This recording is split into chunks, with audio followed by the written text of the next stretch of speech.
नमस्कार, लोकमत राजस्थान में आप सभी का स्वागत है। मैं आपके साथ मोनिका राठौड़ा। ये रुक करेंगे आज की कुछ खास खबरों की ओर। अमेरिकी राष्ट्रपति डोनाल्ड ट्रंप ने भारत पर 20% से 25% तक टैरिफ लगाने की चेतावनी दी है। आपको बता दें कि भारत से व्यापारिक वार्ता में प्रगति न होने पर 1 अगस्त से भारतीय निर्यातों पर 20% से 25% तक टैरिफ लगाने की चेतावनी दी है। उन्होंने कहा कि भारत हालांकि एक अच्छा मित्र है, लेकिन उसने अमेरिका पर उच्च टैरिफ लगाए हैं। ट्रंप ने यह भी दावा किया कि उन्होंने भारत और पाकिस्तान के बीच संघर्ष विराम स्थापित करने में मदद की थी। भारत ने टैरिफों से बचने के लिए अमेरिका के साथ व्यापक व्यापार समझौते की दिशा में काम किया है। अगस्त में अमेरिकी प्रतिनिधिमंडल की भारत यात्रा के दौरान इन वार्ताओं को आगे बढ़ाने की योजना है और सितंबर या अक्टूबर तक एक व्यापक समझौते की उम्मीद जताई जा रही है। हालांकि ट्रंप ने यह भी संकेत दिया है कि यदि समझौता नहीं होता है तो 25% तक के टैरिफ लागू हो सकते हैं, लेकिन यह अंतिम निर्णय नहीं है। भारत और अमेरिका के बीच व्यापार संबंधों में सुधार की दिशा में यह एक महत्वपूर्ण मोड़ है। प्रधानमंत्री नरेंद्र मोदी ने लोकसभा में ऑपरेशन सिंदूर पर बहस की। बहस के दौरान उन्होंने संसद में कहा कि पाकिस्तान ने ऑपरेशन सिंदूर के बाद भारत से युद्ध रोकने की गुहार लगाई थी, जिसमें पाकिस्तानी डीजीएमओ ने कहा कि बस करो, बहुत मारा है, अब ज्यादा मार झेलने की ताकत नहीं है। उन्होंने ये भी स्पष्ट किया कि किसी भी विदेशी नेता ने भारत से ऑपरेशन रोकने को नहीं कहा और अमेरिकी राष्ट्रपति डोनाल्ड ट्रंप के मध्यस्थता के दावों को खारिज किया। भारत और पाकिस्तान के डीजीएमओ के बीच 10 मई को हॉटलाइन कॉल के माध्यम से सीजफायर पर सहमति बनी, लेकिन पाकिस्तान ने इसे उल्लंघन किया, जिसके बाद भारतीय डीजीएमओ ने कड़ी चेतावनी दी। मोदी ने यह भी कहा कि भारत अब आतंकवाद के खिलाफ गोलियों का जवाब गोले से देने की नीति पर चल रहा है। प्रधानमंत्री नरेंद्र मोदी ने 1 घंटा 40 मिनट की स्पीच में ट्रंप का नाम नहीं लिया।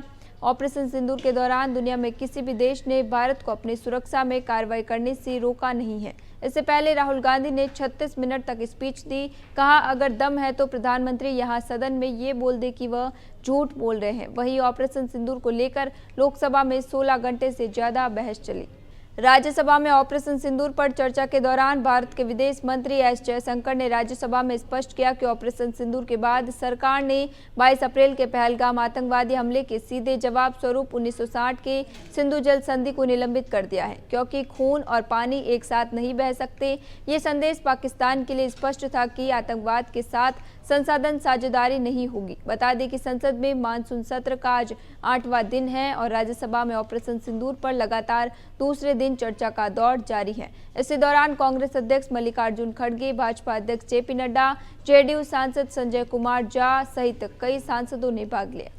संयुक्त राष्ट्र ने पहलगाम हमले के लिए टीआरएफ को जिम्मेदार माना है। संयुक्त राष्ट्र की हालिया यूएनएससी संधारण समिति की रिपोर्ट में टीआरएफ को स्पष्ट रूप से नामित किया गया है, जिसने 22 अप्रैल 2025 को जम्मू कश्मीर के बाईसरन वैली पहलगाम में हुए हमले की 2 बार जिम्मेदारी ली और हमला स्थल की तस्वीरें जारी की। इसके बाद टीआरएफ ने दावा किया कि उनकी डिजिटल प्लेटफॉर्म को हैक करके ये सामग्री पोस्ट की गई थी और उन्होंने खुद को हमले से अलग कर लिया। टीआरएफ ने हमले वाले दिन 22 अप्रैल को घटनास्थल की फोटो भी प्रकाशित की थी। अगले दिन फिर से जिम्मेदारी ली, लेकिन 26 अप्रैल को अचानक अपना दावा वापस ले लिया गया। इसके बाद टीआरएफ ने कोई और बयान नहीं दिया और किसी अन्य संगठन ने भी हमले की जिम्मेदारी नहीं ली। संयुक्त राष्ट्र की ये 36वीं रिपोर्ट आतंकी संगठनों आईएसआईएल, अलकायदा और उनसे जुड़े गुटों पर आधारित है। जम्मू कश्मीर के पुंछ में लाइन ऑफ कंट्रोल के पास घुसपैठ की कोशिश कर रहे 2 आतंकियों को सेना ने मार गिराया है। वही अधिकारियों का कहना है कि बॉर्डर पर तैनात जवानों ने मंगलवार देर रात देगवाड़ सेक्टर के मालदिवलन इलाके में संदिग्ध गतिविधि देखी, जिसके बाद एनकाउंटर शुरू हुआ। इस ऑपरेशन को शिव शक्ति नाम दिया गया। आतंकियों के पास से 3 हथियार और गोला बारूद भी बरामद किया गया। आपको बता दें कि पिछले 3 दिनों में सेना का ये दूसरा एनकाउंटर है। 28 जुलाई को श्रीनगर के दाजीगाम नेशनल पार्क के पास हरवान इलाके में सुरक्षा बलों ने 3 पाकिस्तानी आतंकवादियों को ढेर किया था। इनमें पहलगाम हमले का मुख्य आरोपी सुलेमान भी शामिल था। बाकी 2 आतंकियों की पहचान जिब्रान और हमजा अफगानी के रूप में हुई है। रूस के पूर्वी प्रायद्वीप कामचटका में दुनिया का 6ठा सबसे बड़ा भूकंप आया। वही भूकंप के चलते उत्तरी प्रशांत क्षेत्र में सुनामी की चेतावनियां जारी की गई हैं।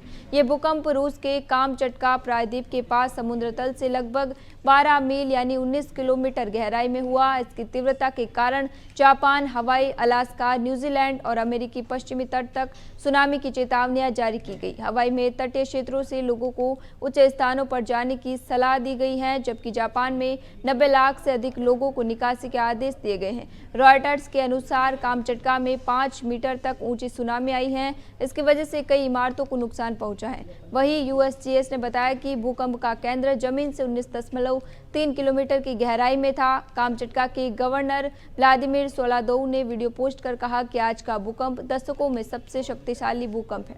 बेंगलुरु के मेनोरायणा पाल्या क्षेत्र से 30 वर्षीय शमा परवीन को गिरफ्तार किया है। उसे al Qaeda in the Indian subcontinent से जुड़े एक आतंकवादी मॉड्यूल का हिस्सा बताया जा रहा है। ये गिरफ्तारी मंगलवार को गुजरात एटीएस और स्थानीय पुलिस द्वारा संयुक्त रूप से की गई। बता दें, शमा परवीन झारखंड की निवासी हैं और पाकिस्तान से सीधे संपर्क में थी। वह युवाओं को कट्टरपंथ की ओर उकसाने और आतंकवादी गतिविधियों की साजिशों में शामिल थी।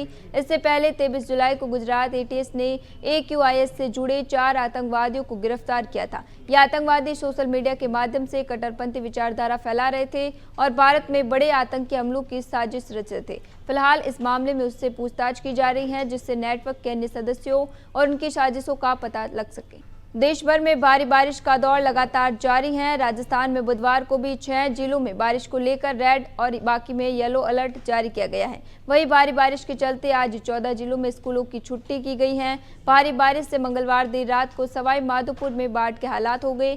शहर के कई इलाके पानी में डूब गए। घरों में 5 फीट तक पानी भर गया। पानी का बहाव इतना तेज था कि गाड़ियां बहते हुए एक दूसरे पर चढ़ गई। बुधवार सुबह से रेस्क्यू टीमें लोगों को बचाने में जुटी हैं। इधर हिमाचल के मंडी में सोमवार रात बादल फटने से एक ही परिवार के 3 लोगों की मौत हो गई। मंगलवार को रेस्क्यू ऑपरेशन चलाकर मलबे में दबे 20 लोगों को बचाया गया। मंडी में अभी भी 254 सड़कें बंद है। वहीं पूरे हिमाचल प्रदेश में 357 से ज्यादा सड़कें बंद की गई हैं। फिलहाल के लिए इतना ही, फिर लौटेंगे एक नए सच के साथ। तब तक के लिए दीजिए इजाजत। नमस्कार।